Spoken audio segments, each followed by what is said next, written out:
My name is Rodrigo Garcia, and this video is part number 2 of Edience number 1 for the Ligas English course.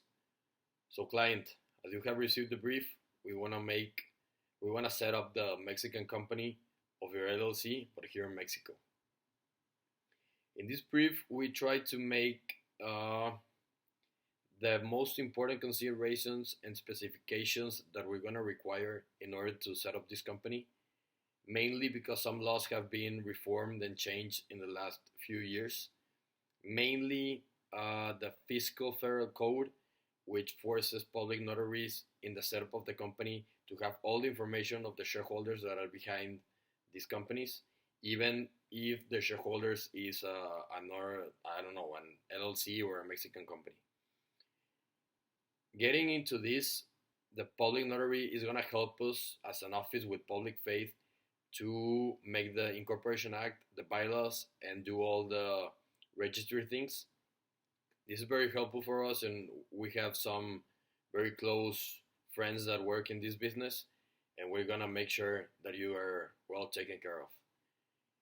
In the next part, another reform that I was talking about earlier is the federal law for employment, which has changed in the past few years, mainly because it was forced to people, forced to companies to have their in-house workers. Outsourcing was very limited. In the past, Mexican companies used the outsourcing business for tax evasion, so there was a huge reform, and we need to take this into account because we're gonna need to have a human resources department that has a very clean and very detailed brief of information for us to set up the company.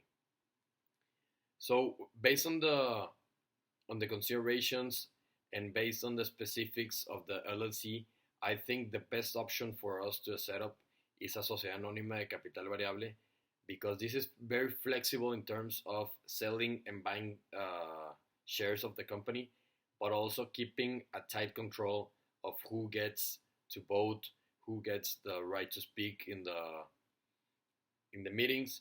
So also, I included there in the brief because I think it's important for the setup, the cost of offices both in Monterrey and in Guadalajara, because I think these two cities make a very good fit for your specifications and your ambitions, and I think considering these two places is going to be very helpful.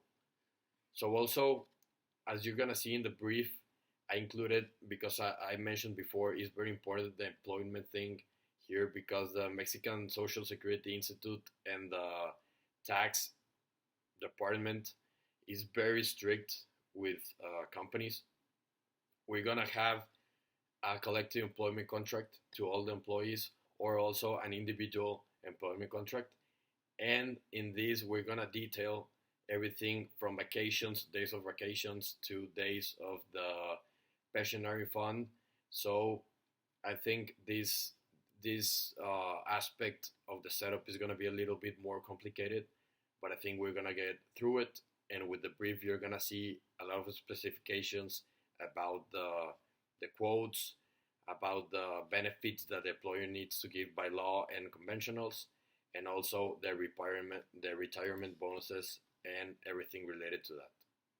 For any information that you need, I'll be in contact.